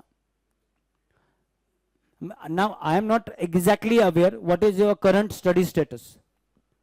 जो अभी मैं पढ़ा रहा हूं ये 11th 12th का फिजिक्स अभी चैप्टर स्टार्ट हुआ ही नहीं है, अभी होने वाला है, थोड़ा टॉपिक अभी बाकी है। तो मैं ऐसा ही पूछना चाहता हूं तुमको, अगर मैं नहीं लेता जितना भी अभी तक मैंने पढ़ाया तो कुछ इंपैक्ट होता या नहीं होता? कुछ फर्क नहीं पड़ता? मतलब ऐसा लगता है आपको कि सर नहीं येतं आम्हाला असं येत होतं चांगलं, या उसके इसके बेसिक को कवर करने से फायदा हुआ? पक्का? मतलब ऐसा बेसिक रिवाइज करूं ना? श्योर ना? नहीं तो बाद में बोलेंगे सर काय 11वी शिकवताय तुम्हाला 12वी येत नाही का?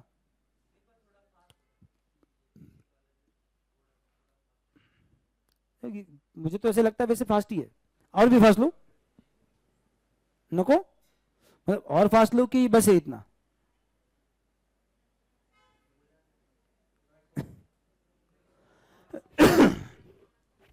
And now the last topic to revise.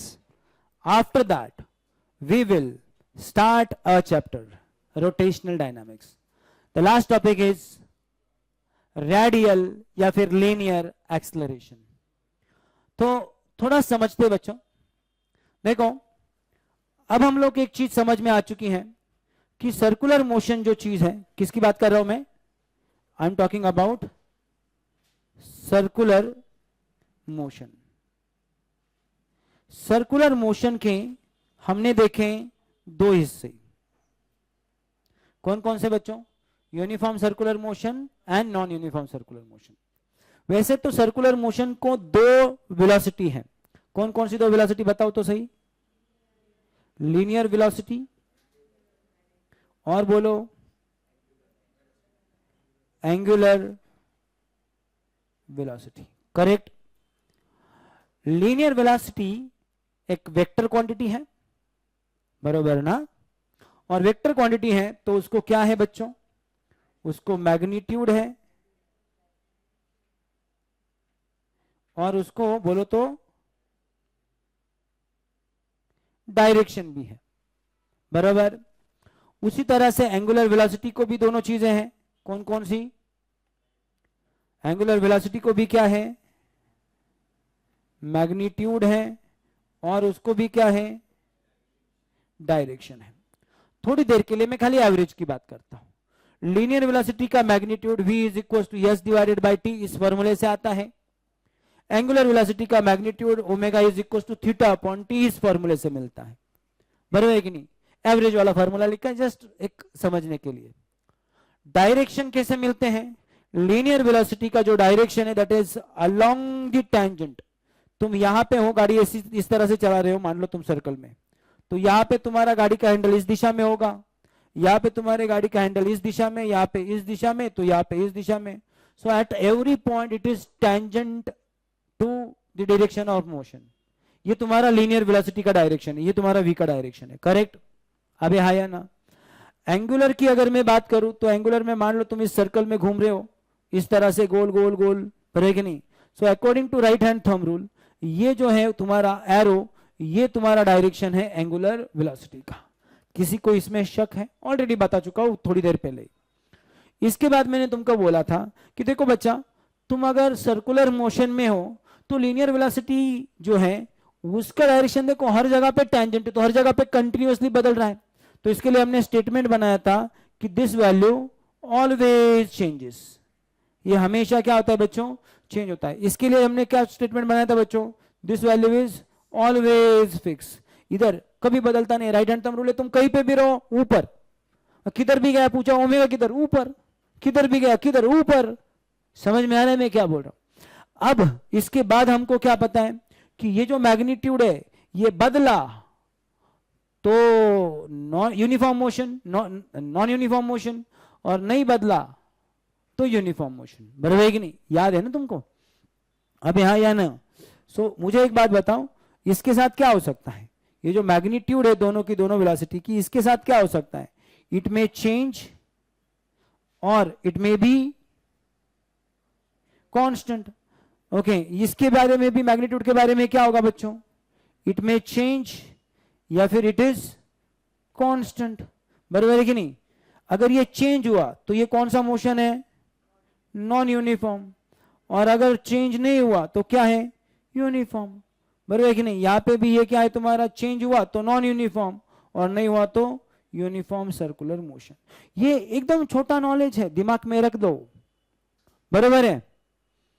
Okay, हाँ या ना? अब सवाल इसके आगे, what is acceleration? Change in velocity. Change in, सबको पूछ रहा हूं मैं, चेंज इन वेलोसिटी बदली तो उसके लिए एक्सेलरेशन होता है। वेलोसिटी चेंज हुई तो एक्सेलरेशन होता है। सारे सुनो, वेलोसिटी चेंज हुई तो एक्सेलरेशन होता है। वेलोसिटी चेंज होने का मतलब क्या? मैग्नीट्यूड बदलना, डायरेक्शन बदलना, या दोनों बदलना? दोनों बदल सकते हैं, हाँ या ना?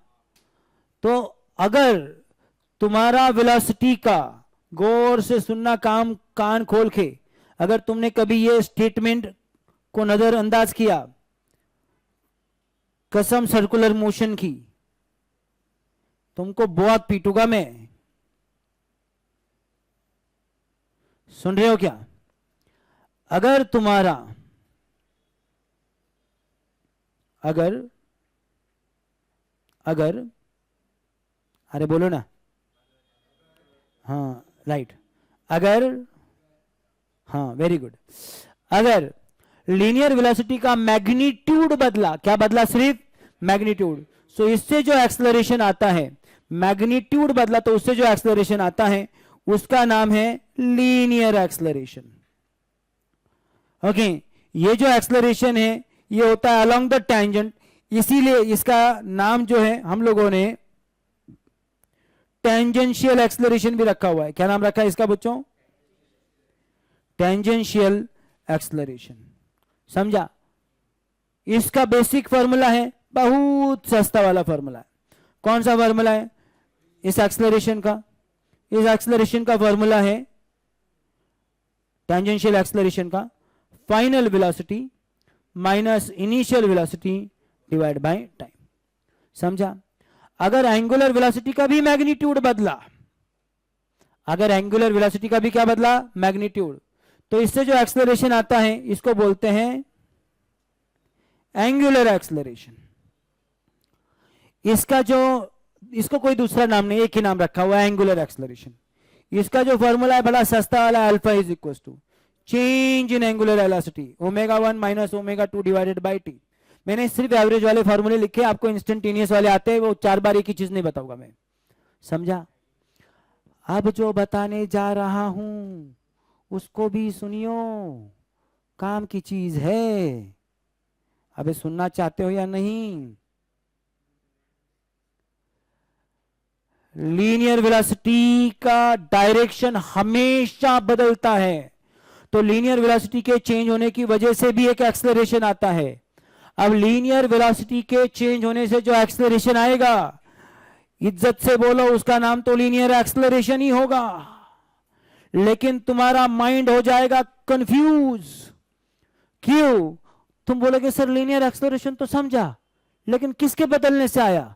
मैग्नीट्यूड के बदलने से या डायरेक्शन के बदलने से? मैं कंफ्यूज हो रहा हूं सर।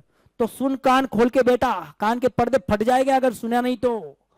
मैग्नीट्यूड के बदलने से जो आता है उस बच्चे का नाम रखा है टेंजेंशियल, और जो डायरेक्शन के बदलने से आता है उसका नाम रखा है सेंट्रीपिटल।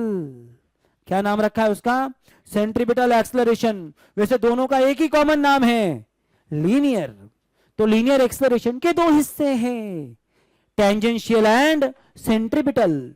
टेंजेंशियल एंड, बाद में पता चला कि ये सेंट्रीपिटल अलोंग द रेडियस जाता है, कुछ महान लोगों ने इसका नाम रेडियल भी रख दिया।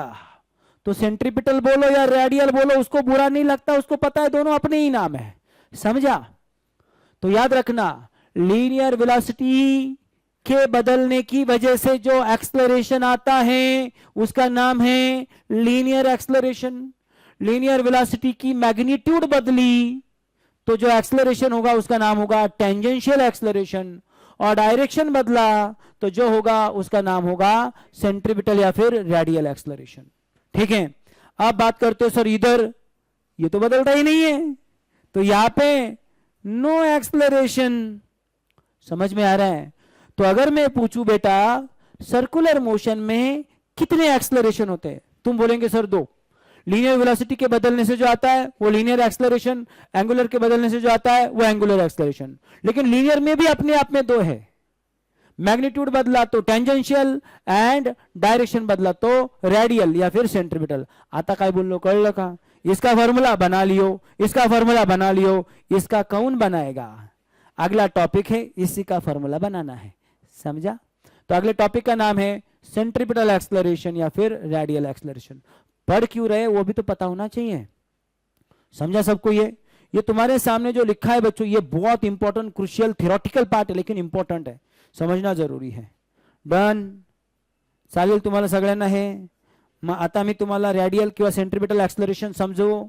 सेंट्रीपिटल या रेडियल एक्सेलरेशन के साथ अपना वो 11th का पूरा चैप्टर खत्म हो जाता है, 11th का पूरा पार्ट खत्म हो जाता है। Then we will study 12th, समझा? अच्छा, जो भी मैंने अभी पढ़ाया ना, ये मैं सारा 11th में पढ़ा चुका हूं। अगर आपको ये समझ में आ रहा है सपोज अच्छे से, तो इसका मतलब तुम्हारा ब्रेन डेवलप हो चुका है। क्यों? क्योंकि जब मैंने तुमको ये 11th में पढ़ाया था तुम्हारे तोते उड़े हुए थे, बराबर है कि नहीं? अब तोते वापस आके बैठ गए, उनको समझा कि नहीं अभी समझ रहा है। तो यही मैंने आपको इसके पहले भी कभी बोला था कि 11th is just making habitual to science, okay? अभी लेकिन हाँ, तुम 11th के मोड से बाहर ही नहीं निकले तो 12th में भी हालत वैसी ही रहेगी। हाँ, तो अभी अपने आप को कॉन्शियस बनाओ, फोकस्ड बनाओ, थोड़ा ध्यान दो, थोड़ा पढ़ो। चालेल? काय कोणाला doubt? Now let's study centripetal acceleration. देखो बच्चों, या फिर नाम बताओ उसका, दूसरा नाम क्या बताया मैंने आपको? Radial acceleration. ओके, ज्यादा डिटेल में तो मैं नहीं जा रहा हूं, ऊपर से ही बता रहा हूं। कौन मुझे बताएगा व्हाट इज रेडियस वेक्टर या पोजीशन वेक्टर? बेसिक फार्मूला लिखा था x इंटू आई प्लस वाई इंटू जे, याद है तुमको? तो मैंने बोला सपोज ये कोई सर्कल है, मान लो ये सर्कल का सेंटर है, ये तुम्हारा x एक्सिस है, ये y एक्सिस है। सपोज तुम इस मोमेंट यहाँ पे हो पॉइंट P को, ये तुम्हारा पॉइंट P का पोजीशन वेक्टर है। पॉइंट P के कोऑर्डिनेट लिखे मैंने x, y। यहाँ पे मैंने ऐसा ट्रायंगल कंप्लीट कर लिया, दिस एंगल इज से थीटा। मान लो पार्टिकल यहां पे था, यहां पे पहुंचा, तो गौर से देखो ये उसका एंगुलर डिस्प्लेसमेंट हो गया थीटा, उसका एंगुलर वेलोसिटी मैंने ओमेगा माना, तो ओमेगा का फॉर्मूला होगा थीटा डिवाइडेड बाय टी। अब मैंने आगे जाके बोला था यार ये फॉर्मूला ना मजा नहीं आया, तो हमने एक्स और वाई को है ना थीटा में कन्वर्ट करके इस फॉर्मूले की अलग स्टेप में लेके गए थे। कौन बताएगा मुझे क्या था वो, डायरेक्ट बताओ अभी। R is equal to X की जगह पे लिखा था R into cos of theta, plus Y की जगह पे लिखा था R into sine of theta. ध्यान देना बेटा, मत करना काशी, ये समझा पक्का। तो ये था आर बार का फॉर्मूला। अब आर इज रेडियस वेक्टर। क्या तुम्हारा रेडियस वेक्टर की बात कर रहा हो, कान खोल के सुनो, रेडियस वेक्टर की बात कर रहा हूं। रेडियस वेक्टर कांस्टेंट होता है या वेरिएबल होता है? सोच के जवाब देना। रेडियस वेक्टर कांस्टेंट होता है कि वेरिएबल होता है? रेडियस कांस्टेंट होती है, रेडियस वेक्टर नहीं। रेडियस तुम किधर भी जाओ, मैंने बोला बेटा इधर रेडियस, तुम बोलेंगे सर क्या इतनी, इधर रेडियस उतनी, इधर भी उतनी, हर जगह पे रेडियस सेम, लेकिन डायरेक्शन बदल रहा है कि नहीं? तो रेडियस वेक्टर जो है उसकी मैग्नीट्यूड कांस्टेंट है, डायरेक्शन कंटिन्यूअसली बदल रही है। उसकी डायरेक्शन क्या बोला मैंने आपको, कंटिन्यूअसली बदल रहा है। रेडियस वेक्टर के इस डायरेक्शन के बदलने की वजह से, रेडियस वेक्टर के डायरेक्शन के बदलने की वजह से जो एक्सेलरेशन आ रहा है या जो वेलोसिटी है वो भी डायरेक्शन बदलने की बात करेगी। अगर मैं तुमको ये बोला कि रेडियस का जो डायरेक्शन है ना उसकी बात करो, तो ये जो वेलोसिटी का पार्ट तुमको मिलेगा v bar is equal to that will be change in direction only, magnitude तो कांस्टेंट ही है इसका, बराबर कि नहीं? और आगे जाके इस v का अगर मैं डेरिवेटिव निकालूंगा विथ रिस्पेक्ट टू टाइम, तो जो मिलेगा वो एक्सेलरेशन ही तो मिलेगा, डायरेक्शन चेंज होने वाला। लेकिन डायरेक्शन चेंज होने वाला जो एक्सेलरेशन है वही तो तुम्हारा रेडियल या सेंट्रीपिटल एक्सेलरेशन है। तो अभी खाली डेरिवेटिव निकालनी है। क्या निकालना है तुमको, समझा क्या? डेरिवेटिव निकालने आएगा, टेंशन मत लो, इजी होता है ये। डेरिवेटिव चैप्टर पढ़ने के बाद कैलकुलेशन तुमको और अच्छा समझेगा, अगर पढ़ चुके हो तो वैसे ही समझना चाहिए, समझा? तो बोलो रेडियस में क्या बदलता है, डायरेक्शन, उसका डेरिवेटिव निकालोगे तो डायरेक्शन के चेंज होने की वजह से वेलोसिटी का चेंज मिल जाएगा आपको, और उसका भी डेरिवेटिव निकालोगे वेलोसिटी का तो क्या मिलेगा तुमको, एक्सेलरेशन। समझा? तो कैसे हम लोग अपना डेरिवेशन करने वाले हैं, कौन मुझे बताएगा? जल्दी से बताओ, चलो जल्दी से बताओ, जल्दी से बताओ, कैसे करोगे डेरिवेशन? रेडियस वेक्टर कांस्टेंट है क्या? नहीं, उसका डायरेक्शन बदल रहा है। तो रेडियस की डेरिवेटिव से क्या मिलेगा, वेलोसिटी, और वेलोसिटी की डेरिवेटिव से क्या मिलेगा, एक्सेलरेशन। डेरिवेटिव निकालना है तुमको विथ रिस्पेक्ट टू टाइम। तो तुम इधर आए रेडियस वेक्टर के पास और रेडियस वेक्टर को पूछा कि बेटा रेडियस वेक्टर विथ टाइम तू कैसे बदल रहा है, what is your rate of change with respect to time, time के साथ तू कैसे बदल रहा है? तो बेचारा रेडियस वेक्टर आंसर दे ही नहीं पाएगा, क्योंकि वो बोलेगा मेरे को तो मेरे पूरे फॉर्मूले में कहीं पे टाइम नजर नहीं आ रहा है, मैं कैसे बताऊं? कल मैंने तुमको ये पूछा कि what is rate of change of your financial condition according to the GDP of a nation. क्या है sir? What is the rate of change of your financial status according to the foreign investment we get in our country? हाँ, पता ही नहीं, समझ में आ रहा है मैं क्या बोल रहा हूं? वैसे बेचारा अपना रेडियस वेक्टर भी कंफ्यूज हो जाएगा, बोलेगा सर मेरे फॉर्मूले में टाइम ही नहीं है, तो मैं टाइम के साथ कैसे बदला, मेरे को कैसा करेगा? तो हमको इस फॉर्मूले में टाइम का टर्म लाना पड़ेगा। कैसे लाता हूं? ये फॉर्मूला दिख रहा है ओमेगा का, ये टी इधर लेके जाओ तो थीटा का फॉर्मूला मिलेगा ओमेगा इंटू टाइम, डाल दो इसमें तो तुम्हारा आर बार का नेक्स्ट स्टेप में फॉर्मूला मिलेगा R into cos of theta but theta is omega T, plus R into sine of theta but theta is omega T. किसी को इसमें दिक्कत है? अब तुम आर को पूछो क्या बेटा आर तुम टाइम के ऊपर डिपेंड हो, वो बोलेगा हाँ, देखो मेरे फॉर्मूले में टाइम का टर्म है तो मैं टाइम के ऊपर डिपेंड हूं, टाइम बदलेगा तो मैं बदलूंगा। अबे हाँ या ना? तो अब तुम क्या निकालोगे, you can find velocity. What is velocity? Velocity is rate of change of R with respect to T, बरोबर? अब डेरिवेटिव निकालते आना चाहिए, जिसको डेरिवेटिव निकालते नहीं आता है वो और से देखो, बहुत सिंपल है। कॉस की डेरिवेटिव क्या है बच्चों, माइनस साइन, और साइन की डेरिवेटिव क्या है, कॉस, बरोबर है? अगर तुम्हारे कोएफिशिएंट जो कि वेरिएबल, सॉरी यहाँ पे टी के साथ डिफरेंशिएट कर रहे हो ना, उसके साथ कोई चिपका हुआ है तो उसको खाली कांस्टेंट की टर्म में बाहर लिखते हैं, ठीक है? तो जैसे अगर मैं तुमको पूछूं what is the derivative of suppose sine of X, तो तुम्हारा आंसर आएगा कॉस ऑफ एक्स। मैंने पूछा answer what is sine of 5x, तो तुम्हारा आंसर आएगा कॉस ऑफ 5x, और 5 से बाहर भी मल्टीप्लाई करोगे तो 5 टाइम कॉस ऑफ 5x। समझ मला काय म्हणायचे? और उसको छोड़ के बाकी किसी की डिफरेंशिएशन करते नहीं है। तो इस पूरे टर्म में खाली कॉस ऑफ ओमेगा टी का डेरिवेटिव निकलेगा, आर और आई बार एज इट इज रहेगा। कॉस का डेरिवेटिव क्या निकलेगा? माइनस साइन, और ओमेगा बाहर भी आएगा। तो कौन मुझे बताएगा क्या होगा? माइनस, कॉस का डेरिवेटिव माइनस है, ओमेगा बाहर भी ओमेगा, कॉस का derivative sign of omega T. ये समझा? और जो इनको छोड़ के जो टर्म है, कौन? एक तुम्हारा आर और दूसरा तुम्हारा आई, इनको तो कुछ नहीं करना, उनको तो एज इट इज रखना है। ओके, प्लस चलो इधर भी बोलो, खाली साइन ओमेगा टी की डेरिवेटिव निकलेगी, साइन की डेरिवेटिव कॉस, और जो टर्म है ओमेगा वो बाहर भी आएगा, that will B omega sine का डेरिवेटिव कॉस है ना, omega cos of omega T.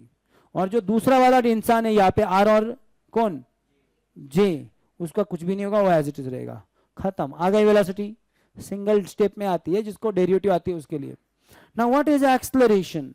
Acceleration is derivative of velocity with respect to time. तो तुमने जो अभी आंसर निकाला है उसका वापस डेरिवेटिव निकालो। और डेरिवेटिव मैंने तुमको बोला खाली साइन ओमेगा टी और कॉस ओमेगा टी इनका ही निकलेगा, बाकी एज इट इज रहेंगे।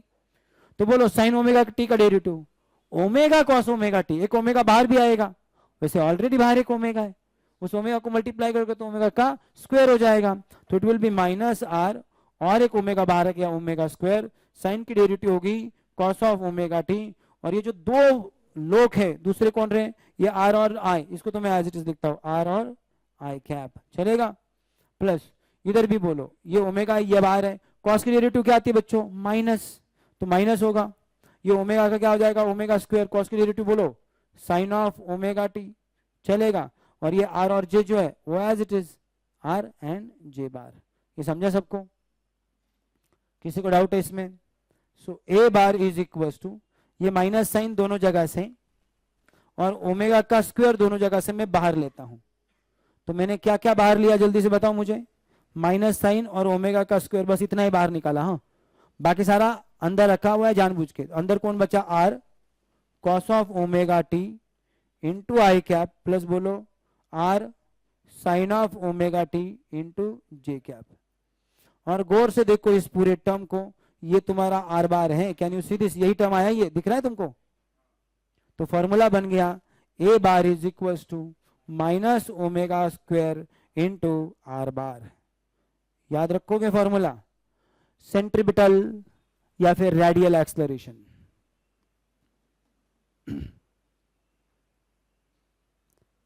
डेरिवेशन तुम्हारे एग्जाम में नहीं आएगा, ये 11th में ही आता तो, क्योंकि डेरिवेशन 11th का, लेकिन पता होना चाहिए। डन, ये बन गया तुम्हारा formula. Can you see this?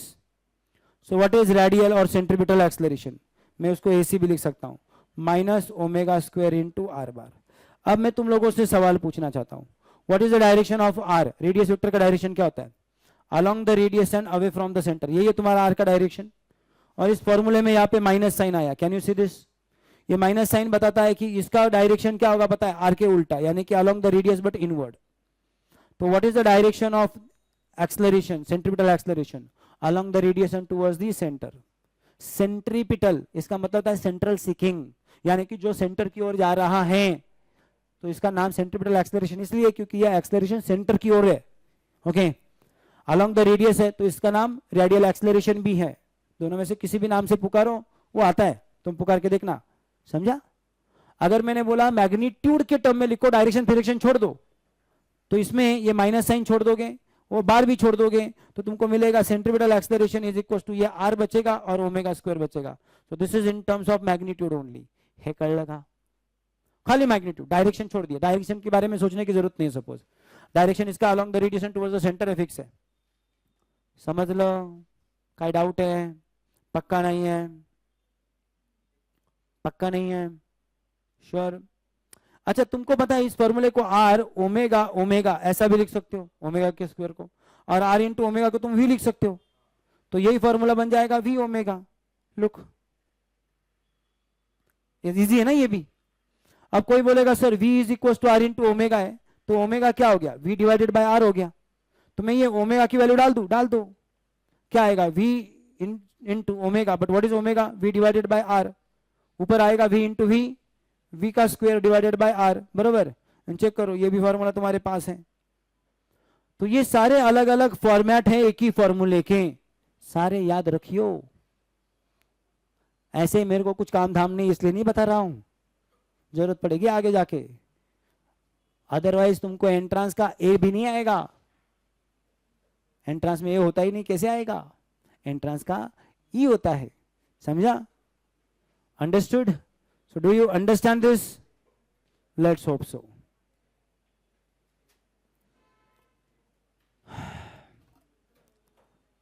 अभी थोड़ा बाकी है।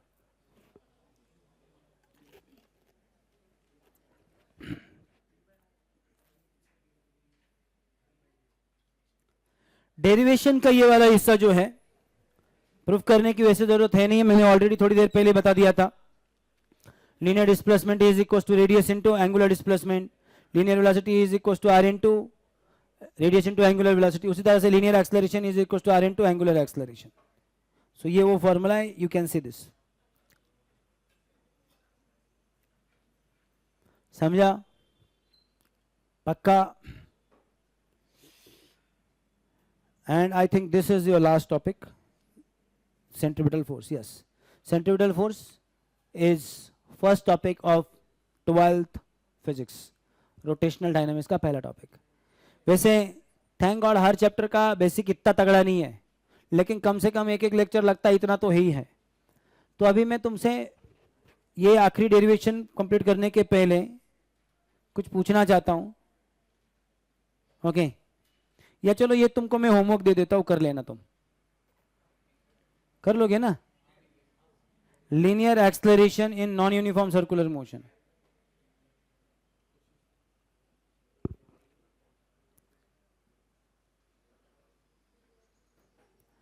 लीनियर एक्सेलरेशन किसकी वजह से आता है, दो वजह से आता है ना, कौन कौन से, मैग्नीट्यूड एंड डायरेक्शन। मैग्नीट्यूड की वजह से जो आता है वो कौन सा, टेंजेंशियल, और डायरेक्शन की वजह से जो आता है वो कौन सा, सेंट्रिपिटल, बराबर ना। अब यूनिफॉर्म की बात करूं, यूनिफॉर्म सर्कुलर मोशन कौन सी, यूनिफॉर्म में तो मैग्नीट्यूड कांस्टेंट होता है, तो ये बदलता ही नहीं, तो ये एक्सेलरेशन जीरो हो गया। लेकिन नॉन यूनिफॉर्म में तो दोनों होंगे ना, तो नॉन यूनिफॉर्म में तो मैग्नीट्यूड भी बदलता है, डायरेक्शन भी बदलता है, तो टेंजेंशियल एक्सेलरेशन भी है, सेंट्रिपिटल भी है, तो दोनों मिलके कितने, दोनों की टोटल निकालनी पड़ेगी, समझा। तो ये है तुम्हारा linear acceleration of a particle in non uniform circular motion. Finally तुम इसको आराम से कंक्लूड कर सकते हो, this is basically sum of this two, radial plus centripetal, दोनों मिलके टोटल, ओके। तो डायरेक्शन के साथ भी निकाल सकते हो, ये तुम्हारा AR, ये तुम्हारा AT, और तुम्हारा टोटल निकलता है by right hand thumb rule, sorry by parallelogram law of vector addition, this is A, okay. तो ये कॉन्सेप्ट पढ़ लो, एक आधा तुम लोगों को खुद भी देना चाहिए, ऐसा ही 11th का पढ़ रहे थे, सारा मैं क्यों पढ़ाऊं, थोड़ा बेसिक आइडिया फिर भी मैंने आपको दे दिया, okay. This is 80, so this is also 80, इनके बीच का relation simply Pythagoras theorem, okay, this is Pythagoras theorem, चलेगा। तो रुकने का यहाँ पे, थैंक यू, जय हिंद, नमस्ते।